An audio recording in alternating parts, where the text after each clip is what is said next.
Well, I want to say thank you to Tim and to Cassie and everyone at Hillyer. And thank you for having me here. This has been really exciting for me. I was just telling Devin, I said, I think this is the farthest north that I've shown. I tend to show a lot sort of in the southeast. And this is, I think, the farthest most, the biggest city and the farthest most location. But it's really been wonderful.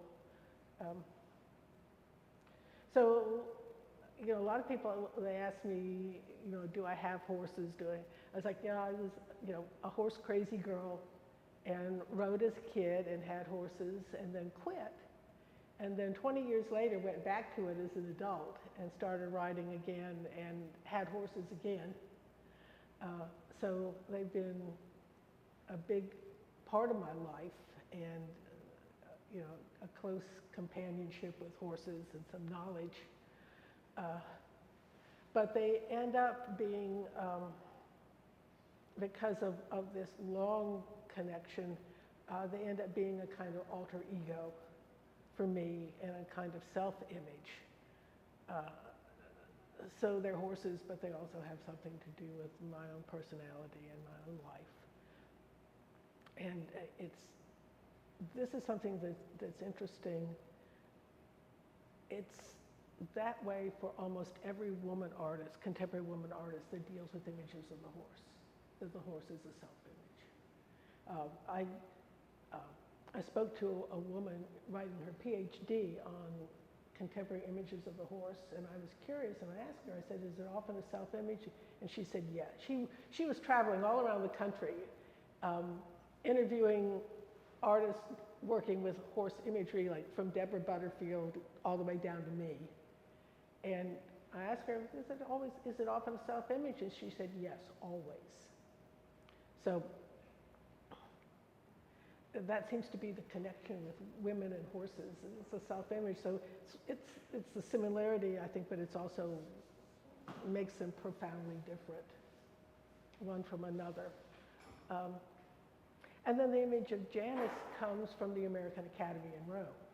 So in 2015, I was a resident artist at the American Academy, and Janus is actually the emblem of the American Academy, and there's a big relief of the two faces of Janus over the main entrance to the Academy. And that's when I got so interested in Janus in particular, and also in this idea of these double-headed horses, these double-headed animals.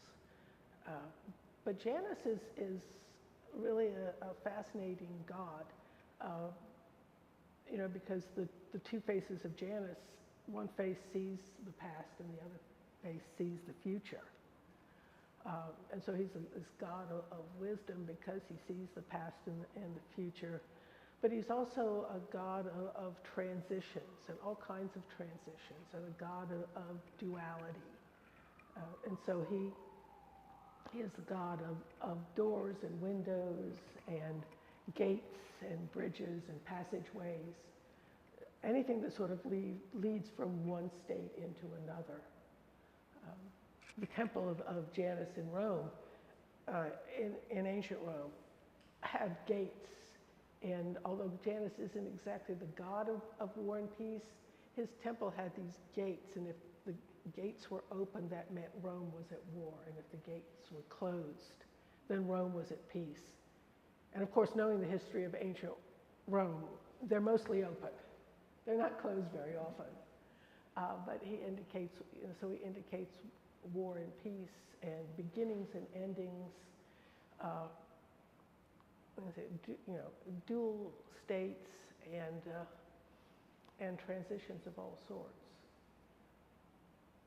And I think, you see that in these horses, that there is a particular, I think, this sense of beginnings and endings and this sense of duality in all of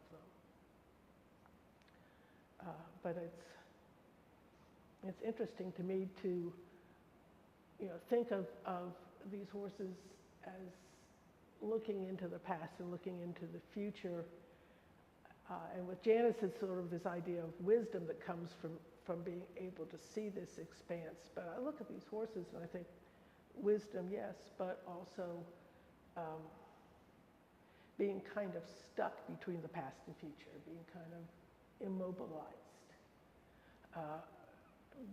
Because they really have a great difficulty in moving forward or backward in any way. And that the only way that there's a potential of them moving one direction or the other is with a great deal of cooperation and collaboration and compromise between the other horse, the other end of the horse. And when I look at these horses, I don't really get a great sense of cooperation or collaboration or compromise from these horses. Both ends seem like they want to go their own way, and so they're both kind of stuck there, unable to really go one way or the other, and it's sort of stuck between the past and the future, and stuck between the beginning and the end. But they all are like I said, they all have their sort of aspects of duality, and their aspects of uncertainty, I think. And the idea of Janus, of course, is that because he knows the past and the future, he knows everything. And everything is provided for him. And with these, I think it's sort of the opposite. They look to the past and they look to the future. But ultimately, they're kind of stuck between, and ultimately, there's this sort of sense of uncertainty to them. In not knowing which way to go. Which did you created them in a special order? Like you went from something to something? What was this? Was there any sequencing when you were thinking about all of the concept? Well, this one here is the first one. This one is the second one here, and then this one behind me is the third one. You can see that I get much better with making the plexiglass heads as I went along. I'm getting better, but they had very different ideas. And this first one, like a lot of art, started out completely different. It was intended to be a completely different thing, and changed dramatically over the course of working on it. But it was when I was in Rome that I drew this pattern, so it's all basically the same pattern that I drew in Rome. But the reason that I used the plastic initially was because I wanted to light these pieces from inside, and I wanted to build on top with fabric or with paper. I hadn't really decided, but I wanted to have this gauzy material, or else like Japanese rice paper, and it was going to go over the plastic, and it was going to have Christmas tree lights inside. So I wanted something that would light up this thin material or this thin paper, but not show itself. Something that would give me a form to make the paper or the fabric seem three-dimensional and seem the form of the head, but not have any kind of texture to it that would cast a shadow from the light. And that's how I started using the plastic. And of course, it turned around and did entirely the opposite. And so the plastic went on the outside and the paper went on the inside, and there's no light. But yeah, this was my favorite one. Well, of course, it's the most recent one. And artists always like their last thing the best. But that was my favorite one, and it was at least partly inspired by a friend of mine who was a very fine rider and who lost her life in a riding accident. And so there's something very, like I said, very spectral and ghostly about this one, and kind of elegiac about it. Kind of elegiac, I think, of all of them, but this last one in particular. Can you speak about the pedestal or foundation? Yeah. Which brings a directional element, right? In that, in line with all that tension. Well, it's true. Somebody said something yesterday, last night, about the horses are going both directions, but boats are only going one way. which is true. And maybe that's a part of it. If the horses can't, if the horses are sort of stuck and still, then it's the boat that actually has the motion and has the direction. But talking about LJ, the boats are actually based on black Venetian gondolas. And in Venice, they use these black gondolas for funerals. And that's what the boats are based on, are these black gondolas in Venice.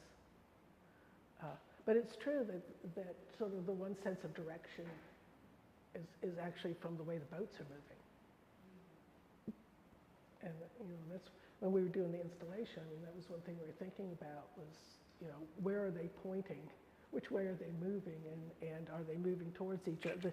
They're, for the most part, kind of moving all sort of into the center and towards each other. I did write a few things about duality that you can see in the horses in different ways. And of course, with this one, it's, the black and the white, but also the expression on this one, which I really like. And if you are around horses, the expressions are real, I think, typical. But with this one, that one end, it's sort of this face and this eye that's sort of gentle and kind and maybe a little bit worried looking. And then on the other end, the horses are kind of giving you the side eye. They've got this real sort of mischievous, annoyed look to them. So the personality really switches from end to end and from side to side. And then along with the black and the white. And then this one, which is this kind of parallel between nature and industry, and nature and natural materials and man-made materials. But this board, this OSB, also has a kind of, it kind of has an organic feel to it, partly because of how sloppy it is that they're made.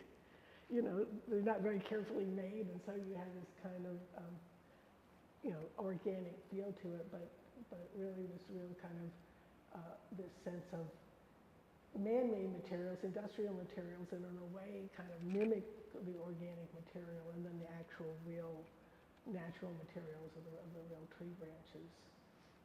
But anyway, but thank you all for coming, and yeah, thank you.